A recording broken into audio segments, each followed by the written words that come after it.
¿Qué tal amigos? Muy buen día, bienvenidos. Aquí estamos comenzando Verdad y Vida.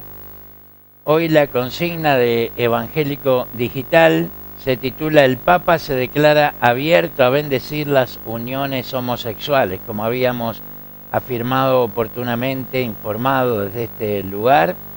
El miércoles próximo pasado se celebró un sínodo, es decir, una asamblea de obispos en el Vaticano, donde iban a deliberar el futuro de la Iglesia, si bendecían o no las uniones homosexuales, si los sacerdotes se podían casar, si se podían ordenar mujeres en el ministerio sacerdotal, etc. Bueno, 3 puntos bien importantes que están tan de moda ahora, que se han infiltrado en la educación, en las organizaciones, y la religión no podía ser de otra manera. Pero el Papa actual, con todo respeto, es bastante excéntrico, bastante diferente a otros pares que lo han precedido, porque investigando hemos visto videos de actuaciones circenses en el Vaticano, como entreteniendo a los obispos, como que no pegaba mucho, porque bueno, todos en nuestra vida familiar, privada, individual, podemos ir a un espectáculo, ir a un evento, pero traer ese espectáculo al ámbito religioso no era muy coherente la idea. Pero vemos cómo hay un avance del paganismo que está tomando lugar en la religión y desvirtuando la misma, porque nosotros como evangélicos o protestantes, como quieras llamarle, nos sentimos también identificados, porque somos todos cristianos, más allá de las diferencias denominacionales o doctrinales, somos todos cristianos, cada uno dará cuenta a Dios de sí, pero a los efectos de aquellos que no conocen la Biblia muchas veces meten a todos los cristianos en la misma bolsa, y uno tiene que andar atajando penales, explicando, enseñando, ilustrando en base a lo que la Biblia enseña, porque en definitiva el cristianismo emerge de la palabra de Dios.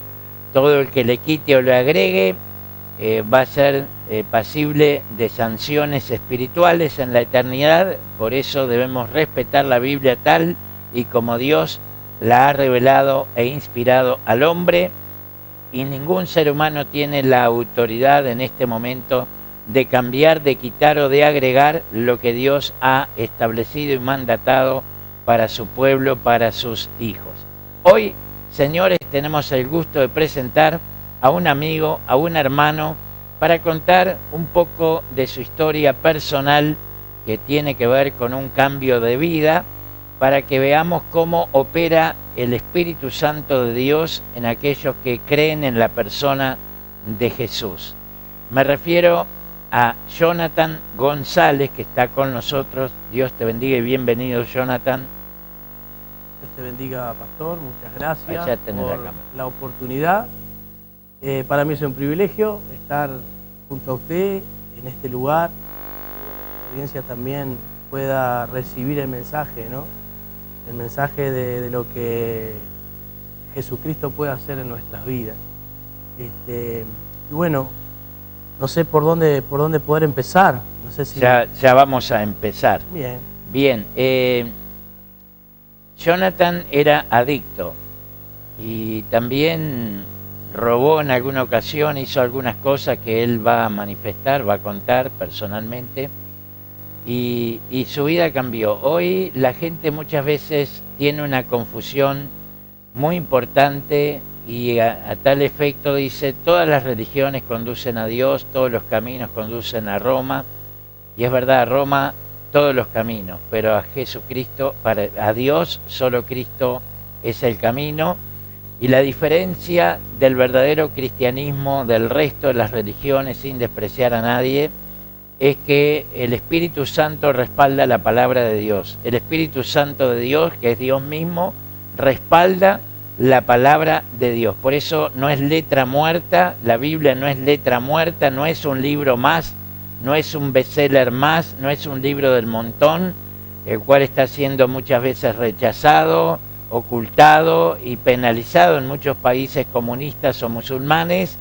La Biblia es la palabra de Dios de tapa a tapa y fue escrita por 40 hombres y mujeres en un espacio de 1500 años aproximadamente, y fue revelada por Dios al hombre. Entonces, cuando vemos que una vida, hoy por hoy, que está tan de moda la droga y que desde ONU promueven su despenalización a nivel mundial, ¿cuál es la solución? La Junta de Drogas gasta plata, hace un montón de cosas, pero la droga sigue aumentando, las vidas siguen destruyéndose, la familia, la juventud, la adolescencia. Bueno, vamos a ver qué fue, Jonathan, lo que te llevó a esa vida de adicción y cuándo y cómo empezaste. Bueno, todo comenzó desde pequeño, ¿verdad?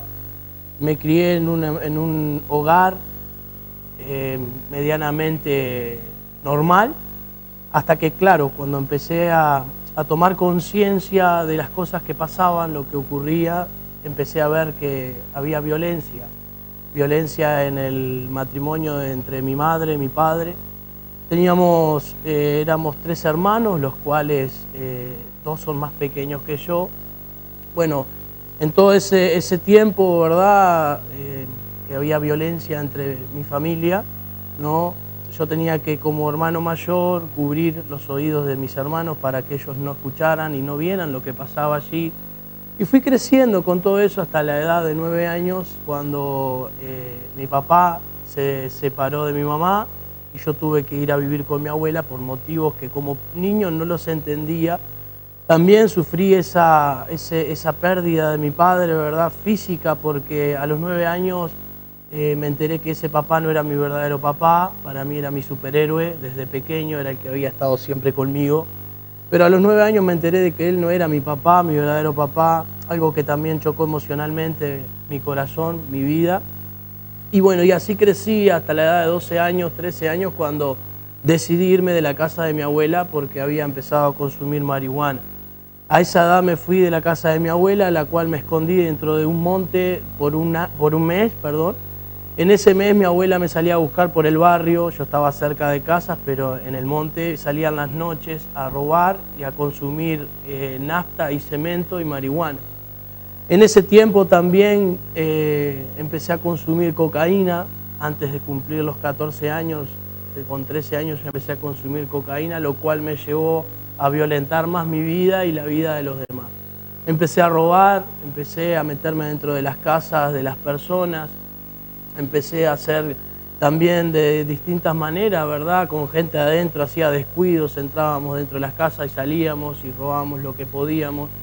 Y siempre en ese ambiente, hasta que en el año 2014, el 7 de noviembre del 2014, conocí un centro de rehabilitación al cual tuve que ir porque ya no daba más. Recuerdo 5 días antes de llegar a ese lugar, yo recuerdo que llegué a mi casa, de toda una noche de consumo, yo ya estaba fumando la cocaína cocinada, la preparaba yo a la pasta base, yo ya la estaba fumando. Y llegué de mañana a mi casa, ¿verdad?, amanecido con toda la droga, todo lo que se puede consumir en una noche, ¿verdad?, a mi casa. De modo que cuando me fui a acostar me dio un coso en el cuerpo, que hasta el día de hoy no sabría cómo llamarlo, pero me dio como una parálisis en todo el cuerpo.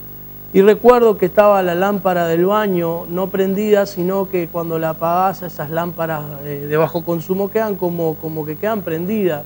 Y ahí dije: Jesucristo, Jesús, si existís, ayúdame. Y en ese momento me dormí. Habrán pasado quizás 2 horas, 3 horas que me desperté, porque claro, cuando uno se duerme, que logra dormirse con efectos de la cocaína, los cuales para dormirte tenés que desbundar mucho con marihuana y alcohol para que baje, porque la cocaína es algo que te lleva muy arriba, te altera mucho. Entonces, para bajar, ¿verdad?, y poder llegar a calmar y a dormir, a bajar ese aceleramiento que uno tiene, bueno, cuando me despierto, ¿verdad?, me siento en el sillón. Recuerdo claramente cuando levanto mi vista hacia un techo que tenía una bolsa de alpillera de cielo raso y se veía la paja del techo, y dije: Dios, si existís, ayúdame porque no aguanto más. En ese momento vinieron las palabras de mi madre, cuando eso yo me daba con mi madre, hasta ahí, ¿verdad? Hasta cierto límite. Y recordé las palabras de mi mamá, que ella me decía: el día que necesites ayuda, nosotros tenemos un lugar, vení. Ella ya estaba empezando a ir a una iglesia también allí en 33. Y bueno, salí corriendo a una tienda que tenía mi mamá en el centro. Cuando entro, mi madre me ve esa cara extraviada de hijo perdido y me miró, y yo agaché la cabeza y me dijo: ¿qué te pasa? Le digo, llorando: mamá, ayúdame porque no aguanto más, estoy consumiendo pasta base, estoy con muchas cosas en ese momento. Y ella, por primera vez en su vida, me abrazó y me dijo: estoy orgullosa de ti. Por primera vez fue un abrazo real, porque también mi mamá venía también de una vida, ¿verdad?, no muy buena emocional, pero como ya estaba conociendo a Cristo, ella empezó a ser también transformada en su corazón. Y desde ese día algo ocurrió en mi vida. No me pregunten qué, y allí llegué a la casa del alfarero en Montevideo, un centro de rehabilitación, donde también la intención mía era ir a engordar, a dejar la droga por un tiempo, volver a lo mismo. Quería recuperar los kilos que había perdido. Yo estaba pesando peso lástima, como le digo, muy flaco era, tenía una vida de demasiado desgaste físico, emocional y mental, porque no quería a nadie, sinceramente no quería a nadie. Y allí, bueno, conocí la verdad, y la verdad me hizo libre. Busqué si realmente había un Dios, si existía, y les puedo decir que Dios es real y he escuchado su voz audiblemente. Y bueno, ya de eso, como les decía, en 2014, ya hace casi 9 años, va a ser 10 años este año, que fui cambiado y transformado por el poder del Evangelio. Y bueno, mi vida ha sido distinta. Hoy conozco a mi verdadero papá. Con 19 años yo lo que quería era encontrarlo para matarlo, y así fue, lo salí a buscar y lo encontré, pero no para matarlo, sino para perdonarlo. Y hoy puedo tener una relación con mi papá. Tengo 2 hermanos por parte de mi papá, y mi vida ha sido cambiada. Estoy casado, ya va a ser 7 años que me casé, tengo una hermosa esposa, un hermoso hijo, los cuales amo, doy mi vida por ellos.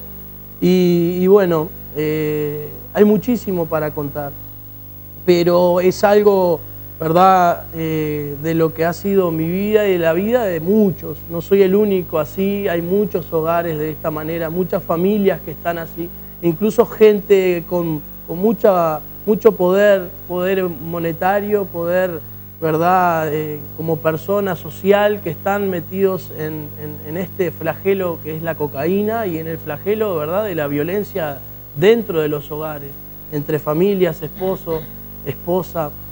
Y bueno, la única salida, la única solución es el Evangelio, el verdadero, ¿verdad? Como decía el obispo, religiones y doctrinas hay muchas, pero el verdadero Evangelio es uno, y es el de Jesucristo, el que vino a la tierra y un día resucitó y volverá por cada uno de nosotros. Y bueno, no sé qué más poder decir, obispo. Ya te vamos a consultar. Lo cierto es que estamos siempre informando a la opinión pública, a los hermanos en la fe, los amigos que nos ven, que nos escuchan, acerca de lo que se viene. Y no hay que ser muy profeta para eso, ni tener bola de cristal. Siempre digo que para conocer lo que Dios va a hacer hay que ser profeta de Dios, o hay que escuchar a Dios. Pero para saber lo que el diablo va a hacer hay que escuchar a sus siervos. Los que le sirven a Satanás ya están diciendo lo que van a hacer. Entonces debemos prepararnos. El sabio Salomón dijo: el avisado ve el mal y se esconde, mas los simples, o los idiotas, le agrego, pasan y se llevan el daño. ¿Qué significa eso? Bueno, que si uno sabe lo que va a suceder, puede prevenir, puede prepararse para afrontar y enfrentar esas circunstancias. Socialmente se viene un caos peor que el que hoy tenemos, y no es que seamos bichos de mal agüero, como se dice popularmente, sino que cuando hemos compartido aquí lo que publicó la ONU el 8 de marzo de este año, esos mal llamados 21 principios, que de principios no tienen nada, pero que piden despenalizar la prostitución, despenalizar la pederastia, despenalizar todo tipo de drogas, incluyendo en mujeres embarazadas, el uso, la tenencia, el consumo, la producción, siempre que sea para el consumo personal, dicen, es un cuento de hadas, lo que es un insulto a la inteligencia de los que pensamos. Y bueno, cuando uno ve lo que van a hacer y lo que ya se está manejando en Alemania, acaban de publicar un libro que promueve la prostitución a nivel de la niñez. Señores, ya les están enseñando, inculcando la prostitución a los niños. Acaba de publicarse un libro en Alemania, señores. O sea, todo lo que la ONU viene predicando y publicando, los estados, los gobiernos de turno, todos los que son afines a esa ideología, a esa agenda, la empiezan a ejecutar desde sus lugares de poder, poder judicial, poder legislativo, poder ejecutivo, la empiezan a ejecutar ante la vista de los que estamos en la vereda de enfrente y miramos y observamos lo que está pasando y usted dice, no lo puedo creer, se han perdido los valores y cambian los gobiernos, pero la agenda continúa, señores, continúa, a pesar de este gobierno. Cuando la pandemia no te atendía un oculista, no te atendía un cardiólogo, no te atendía ningún especialista, la agenda del aborto continuaba, ese servicio jamás fue interrumpido. Los abortos sí fueron interrumpidos, pero el servicio no. ¿Me explico? Entonces es algo muy serio que se viene gestando desde hace décadas, pero que ahora se está ejecutando como nunca antes. Y acá tenemos a Jonathan con una vida que estaba destruida, que científicamente no hay esperanza para un chico como él, que hoy tiene 32 años, ¿verdad? Sí. Científicamente ni la ciencia, ni la tecnología, ni la inteligencia artificial, ni la mar en coche, nada de eso puede hacer algo por un chico como él, que emerge de una familia de violencia, de consumo, donde él se va a las calles a robar, a delinquir, a consumir. Ninguna institución humana tiene una esperanza para un chico como él.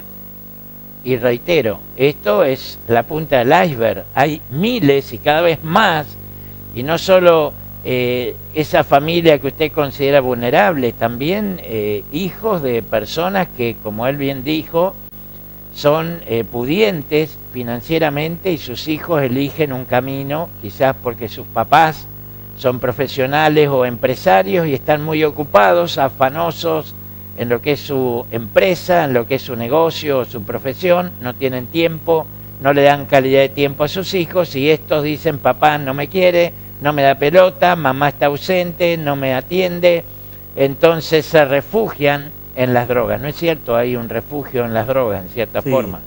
Y sí, yo creo que una de las bases por las que uno busca es por falta de identidad como persona, ¿verdad?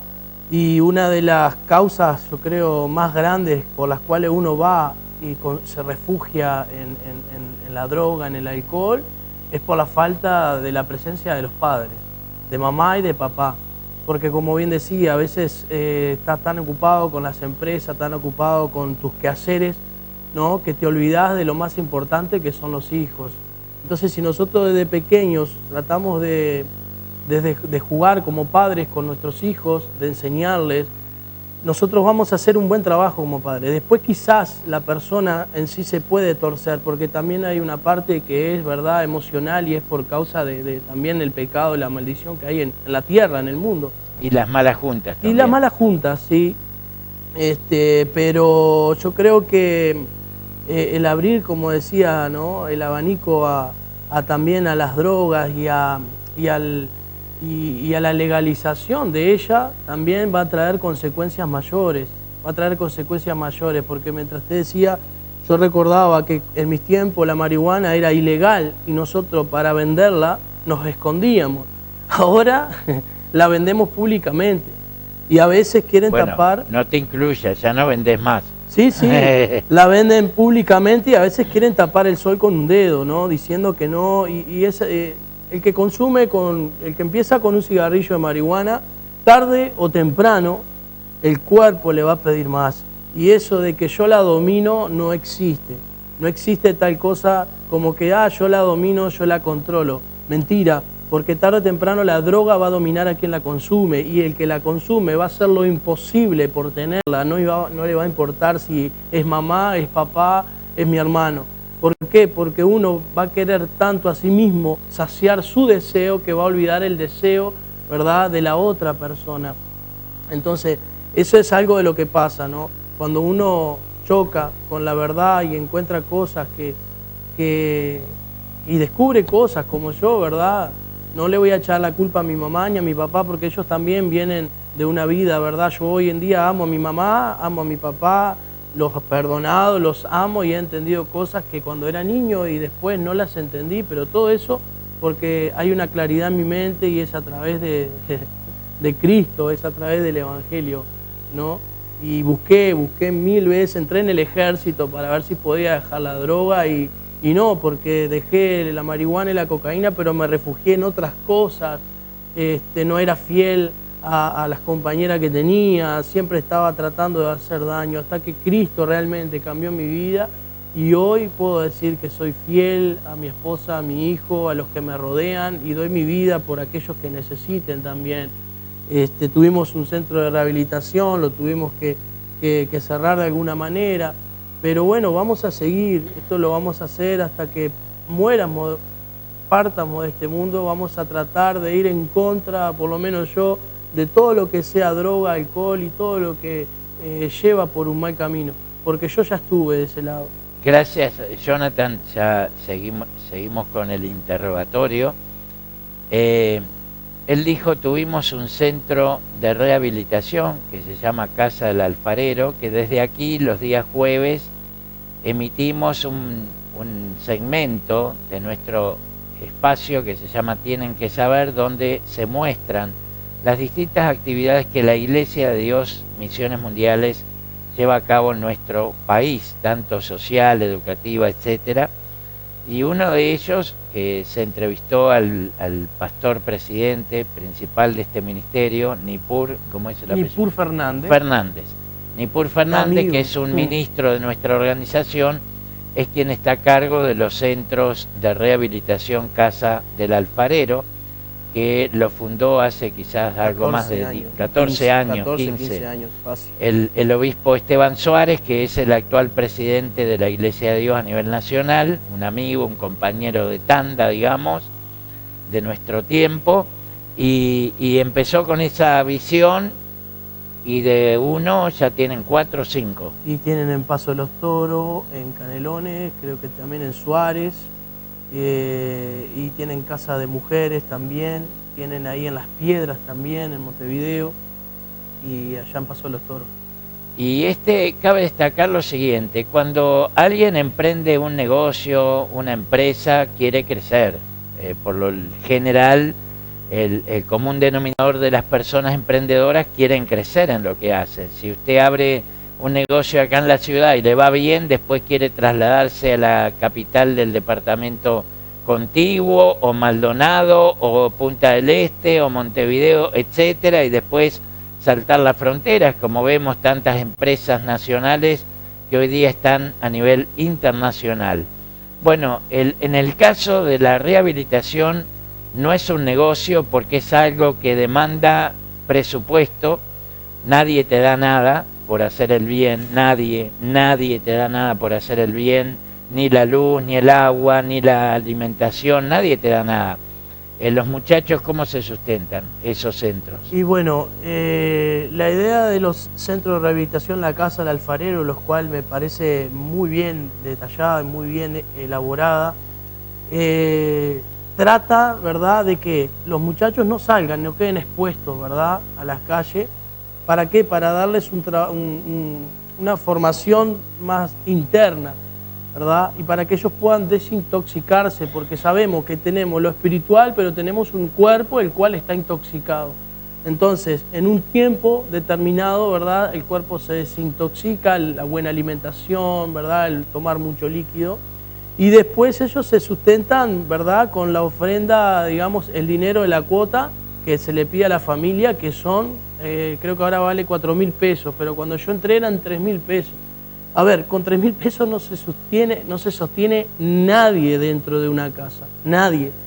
Pero sí el Centro de Rehabilitación La Casa del Alfarero se esfuerza con ese dinero por chiquilín y mantienen mes a mes agua, luz y el alimento. ¿Por qué? Porque es sin fines de lucro y no se les paga un sueldo a aquellos que trabajamos y que trabajan en ese lugar. ¿Por qué? Porque lo hacemos por amor a las personas, en primer lugar, por amor a Dios. Pero lo hacemos por amor a las personas, aquellos líderes, como los pastores que están allí, no cobran un sueldo. ¿Por qué? Porque lo hacen por amor. Pero sí hay que solventar. Y como el gobierno no apoya ese centro de rehabilitación, ¿por qué? Porque es evangélico, ¿no? De alguna manera hay que darles de comer. Entonces, para no sacarlos a la calle a trabajar, ¿verdad?, se les pide a la familia, pero no todas las familias pueden. Quizás de 20 chiquilines que hay en un hogar, quizás 10 de los 20 son los que realmente ponen.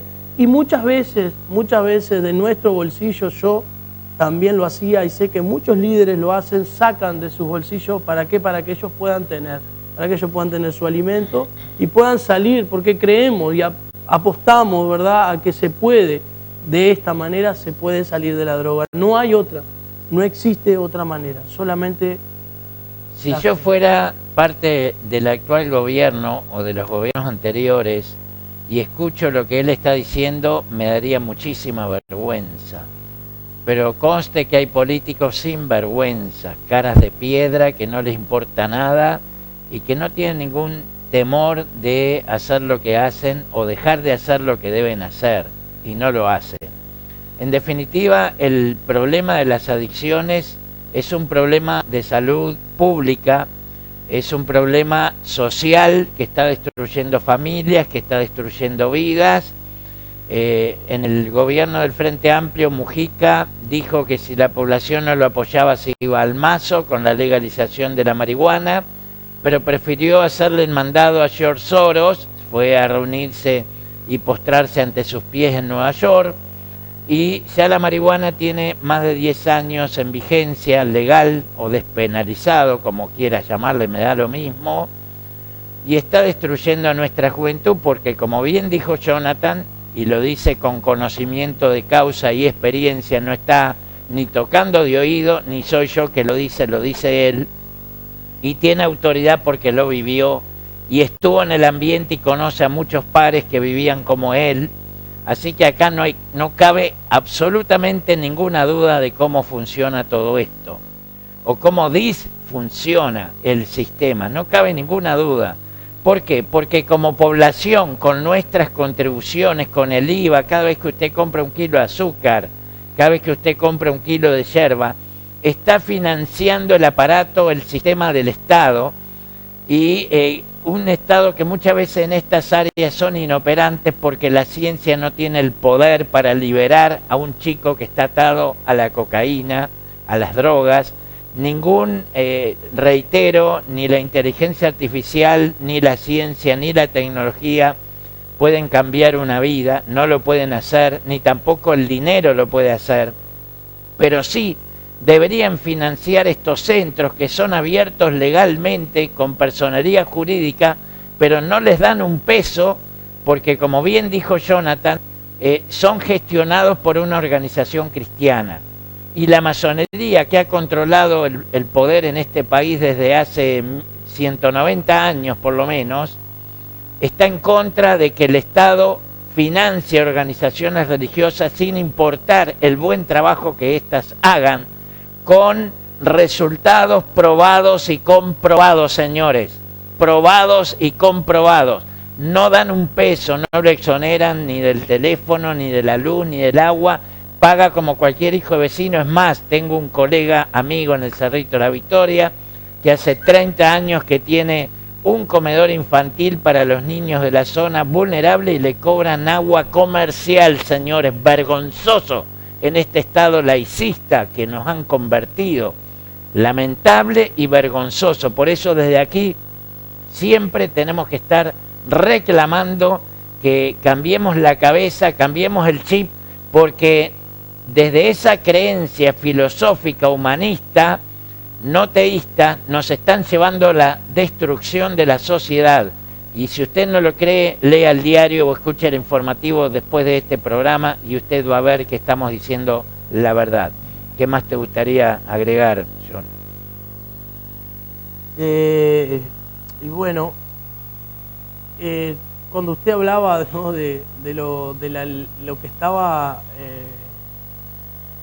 hablando, ¿no?, del Papa y bueno, y todas esas culturas que quieren traer a la iglesia, ¿no? Tengamos mucho cuidado con eso, porque yo personalmente conocí curas que son gay, son homosexuales y que no están tan rectos como dicen. Y no están tampoco con la cabeza y la capacidad y la mentalidad de querer cambiar, sino que se creen que están bien así. Entonces, tengamos mucho cuidado con esas cosas, porque estamos metiéndonos en un terreno muy delicado para las generaciones que vienen, porque yo tengo hoy 32 años, mi hijo tiene 2 años. Entonces yo como padre tengo que formarlo para dentro de 20 años, que el mundo va a estar más perdido de lo que está ahora, el mundo va a estar peor como está ahora, va a haber más gente sin empleo, va a haber más gente en las drogas, va a haber más gente en las calles, y eso no lo va a frenar nadie, a menos que desde arriba cambien la manera de pensar y de seguir, ¿verdad?, viendo las cosas como libertad de expresión, o bueno, como todas esas cosas que hoy en día están saliendo, de las cuales yo en otro tiempo estaba de acuerdo. Yo en otro tiempo estaba de acuerdo que legalizaran la marihuana y estaba re feliz porque Pepe Mujica estaba peleando para que eso fuera así. Pero bueno, gracias a Cristo yo pude salir antes de eso, y yo también estaba metido en el mundo, ¿verdad?, del engaño, de la mentira, de que estaba todo bien. Yo tuve amigas que eran prostitutas, amigas que las mataron dentro de los moteles. ¿Por qué? Porque le robaban a gente pesada. Tuve una amiga que la mataron en 33, quizás hace unos 20 años, degollada en un motel, que salió en las noticias. El tipo estuvo preso. Tuve también amigos, ¿verdad?, que de alguna manera perdieron su identidad y se torcieron, llegando, ¿verdad?, a cambiar sus cuerpos físicos, ¿verdad?, su cuerpo natural por contra lo natural, ¿verdad? Entonces yo sé lo que es ese mundo, yo sé lo que es el antes, ¿verdad?, de lo que hoy soy, y puedo hablar de muchísimas cosas de lo que puede llegar a pasar, y ninguno de los que consume es feliz, ninguno. Cada uno de los que consume, cuando se le termina la droga, termina llorando, y como yo, muchas veces con ganas de quitarse la vida y de suicidarse.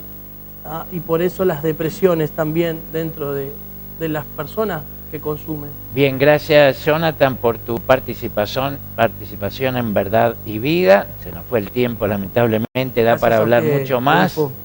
Así que nos volveremos a reencontrar el próximo lunes, pero sepa que en Cristo sí hay esperanza. Él es la vida, Él es la paz. Él prometió darnos paz y liberarnos una vez que conocemos la verdad. La verdad es la persona de Jesucristo. Dios te bendiga y será hasta pronto.